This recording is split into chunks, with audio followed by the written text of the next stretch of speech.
अरे आ गए आप। आज मैं बड़े बेटे के यहाँ जा रही हूँ, रात को वहीं रुकूंगी, तो अपने खाने का देख लेना आप। अरे पर तुम्हें वहां क्यों जाना है?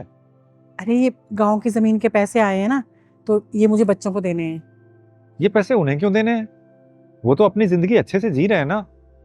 देखो, ये पैसे हमारे हैं, इन्हें अपने पास रखो। ये हमारे बुढ़ापे का सहारा है। देखिए जी, बुढ़ापे का सहारा ना बच्चे होते हैं, पैसे नहीं होते। अरे हम यहाँ रहते हैं, हमारा इतना खर्चा नहीं होता यहाँ, लेकिन बच्चे वहाँ शहर में रहते हैं, उनका बहुत खर्चा होता है, तो ये पैसे उनके काम आएंगे। मैं तो यही कहूंगा कि मत जाओ, यहीं रहो। बाकी तुम्हारी मर्जी।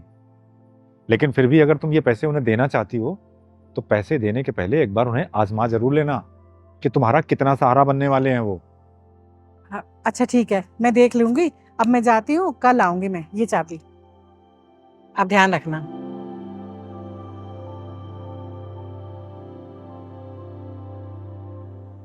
माँ, आप यहाँ बिना बताए?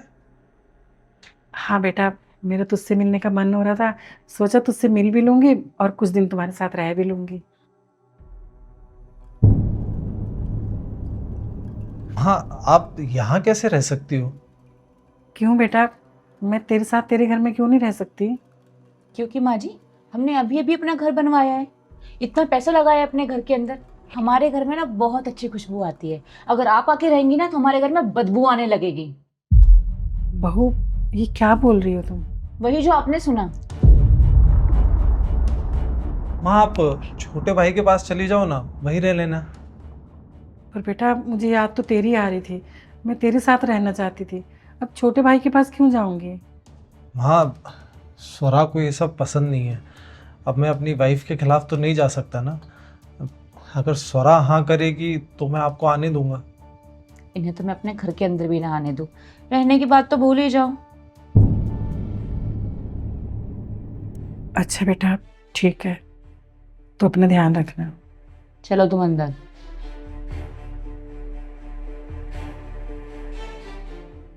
हाँ माँ, कैसे आना हुआ?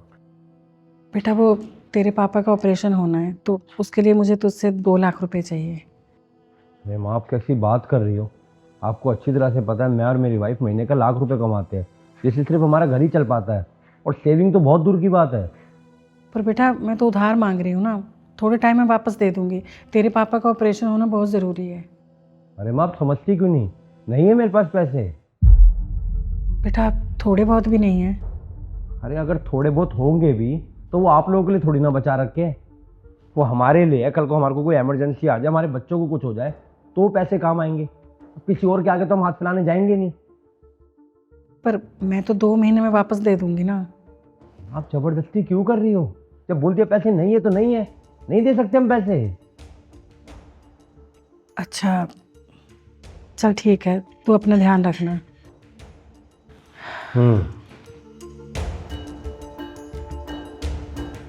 ये देखो, कहाँ चले गए भाई पैसे? पेड़ लग रहे हैं हमारे। अरे बड़ी जल्दी आ गई तुम तो वहां रुकने वाली थी।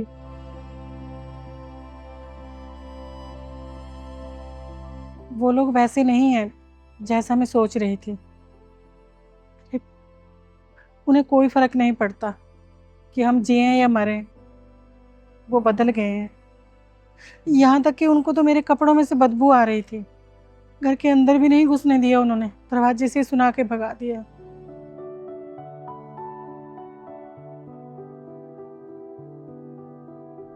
इसीलिए तो मैं तुम्हें कब से समझाता था कि जिंदगी के इस आखिरी सफर में हमें इस सच्चाई को स्वीकार कर लेना चाहिए कि हमारे बच्चे अब उतने हमारे नहीं रहे जितना हम सोचते हैं। अब उनके लिए उनकी पत्नी, उनके बच्चे, उनका घर, वही सब कुछ है। अब हमें अपनी दूसरी जिंदगी एक दूसरे के सहारे से ही जीनी होती है। इसमें किसी के सहारे नहीं रह सकते हम। दूसरी जिंदगी का मतलब समझ रही हो ना? हमारी वो जिंदगी जो बच्चों की शादी के बाद शुरू होती है। इसलिए बुढ़ापे में हमें अपने पास कुछ बचत, कुछ प्रॉपर्टी जरूर रखनी चाहिए, ताकि कल को हमें कोई परेशानी आ जाए, कोई हारी बीमारी आ जाए, कोई तकलीफ आ जाए, तो हमें किसी के आगे गिड़गिड़ाना ना पड़े।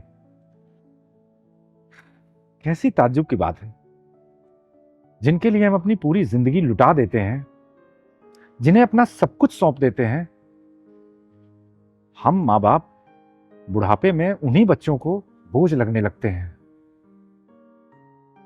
मैं तो तुम्हें यही कहूंगा कि इस उम्र में किसी के सहारे मत रहो, अपने सहारे पर रहो और अपनी खुशी का कारण किसी और को मत बनाओ, बल्कि खुद बनो। अपना और अपनी सेहत का ध्यान रखो और अपनी बची हुई जिंदगी अच्छे से जियो। ठीक कह रहे हैं आप, मुझे समझ आ गया आज। अच्छा, तुम बैठो, मैं तुम्हारे लिए चाय बना के लाता हूँ।